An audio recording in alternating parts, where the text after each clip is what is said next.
하나님의 말씀이 영혼의 양식이라면 기도는 영혼의 호흡입니다. 하루의 시작을 말씀과 기도로 한다면 우리의 영혼은 날로 건강해질 것입니다. 오늘은 사무엘상 4장 10절과 11절의 말씀을 묵상하여 우리의 영혼을 살찌우고 기도로 하루를 시작함으로 활력을 얻고자 합니다.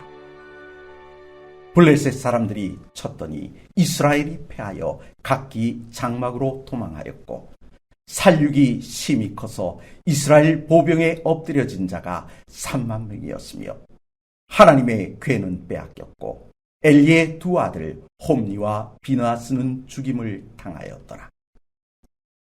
하나님의 보호의 손길이 이스라엘에게서 거두어졌습니다.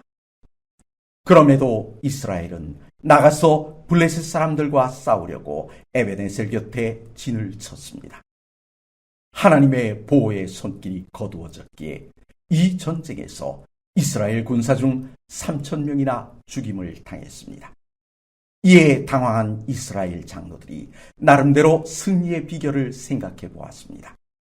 그들이 생각해낸 비결이란 실로에 있는 언약궤를 가져오자는 것이었습니다. 그래서 그것으로 우리를 원수의 손에서 구원하게 하자고 했던 것입니다. 하지만 장로들의 결정에는 중대한 실수가 포함되어 있었습니다.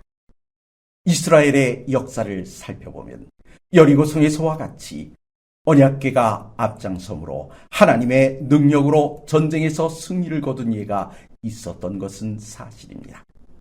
그래서 장로들이 그런 결정을 내렸지만 언약궤를 움직이는 일은 하나님의 명령에 의한 것이어야만 했습니다.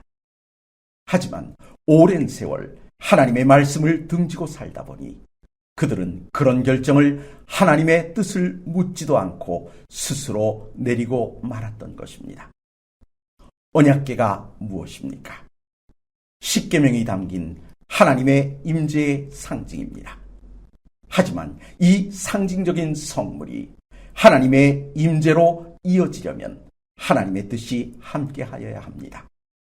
그런데 그들은 이것을 그저 행운을 가져다주는 부적처럼 여겼다는 것입니다. 예수님께서는 말씀하시기를 주여 주여 하는 자마다 다 천국에 들어갈 것이 아니요 다만 하늘에 계신 내 아버지의 뜻대로 행하는 자라야 들어간다고 말씀하셨습니다.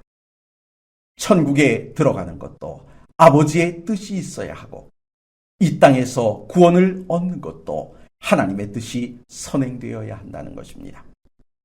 이스라엘이 진정 블레셋으로부터 구원을 얻으려 했다면 하나님의 뜻을 먼저 확인했어야 했습니다. 하나님께서는 이 일이 있기 전에 벌써 엘리의 두 아들을 심판하시려 결심하셨는데 장로들은 그들의 행실에 대한 소문을 알면서도 성별된 제사장들이 메어야 할 언약궤를 그들에게 메오게 했던 것입니다. 그들은 하나님의 뜻에는 관심이 없으면서도 하나님의 궤가 들어온 것에 대하여는 기뻐하였습니다. 하지만 그 이후의 전쟁에서 죽은 자가 엘리의 두 아들을 포함하여 보병이 3만 명이나 되었습니다. 말씀과 기도로 하루를 시작하려 하시는 성도 여러분, 어떤 성도들은 자신의 차에 성경을 보관해 두기도 합니다. 하나님과 동행하고 있다는 증거로 말입니다. 하나님과의 동행은 성경을 지니고 다니는 것보다 그 말씀을 마음에 담고 다니는 것이 더 중요함을 잊지 마십시오. 왜냐하면 말씀이 내게 능력이 되게 하려면 시험이 닥칠 때에 말씀이 나의 판단의 기준이 될 때 비로소 가능해지기 때문입니다. 이 시간 하나님의 말씀을 마음에 간직하고 매 순간 말씀으로 승리함으로 능력을 얻으시는 귀한 아침이 되시기를 간절히 바랍니다.